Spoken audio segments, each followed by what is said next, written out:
c'est journaliste. Je vais répondre à votre question à propos des permis des exercices de culte en République démocratique du Congo. Ce qu'il faut savoir de prime abord, qu'en République démocratique du Congo, il y a une loi qui régit les églises. C'est donc la loi du 20 juillet 2001. C'est cette loi-là qui porte fonctionnement des églises en République démocratique du Congo. Les églises, les assemblées confessionnelles et non confessionnelles.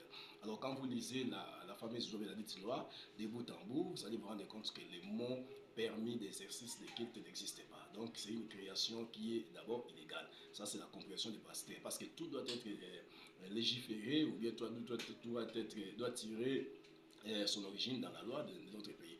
Alors que quand vous observez, vous regardez très bien la loi en question, vous voyez que nulle part on parle d'un permis quelconque à donner au pasteur, c'est cela. Donc dans les milieux pastoraux, cela sonne déjà très mal parce qu'ils les voient comme si c'est une sorte de persécution, une sorte de brimade que les ministres essayent de lancer contre eux. Et donc, vous voyez, et quand on essaye de voir au niveau même de notre continent, au mieux des par le monde, on se rend compte que probablement, certainement, il n'y a pas vraiment une loi, il n'y a pas un pays qui exige un permis quelconque, par exemple. Et le permis en question est en forme d'une carte. Donc, à notre avis, on devrait peut-être accorder cela aux pasteurs dès qu'ils avaient dès qu'ils reçoivent, disons, les personnalités juridiques. Et là encore, à propos des personnalités juridiques, il y a à boire et à manger parce qu'il y a des pasteurs depuis il y a 6 mois, plusieurs mois comme ça, et puis qu'ils ont introduit leurs demandes et jusqu'à présent, les ministres n'ont rien fait. Donc, pour les pasteurs, ça sonne vraiment très mal. C'est un truc illégal et qu'il faut extirper et laisser les pasteurs travailler en paix.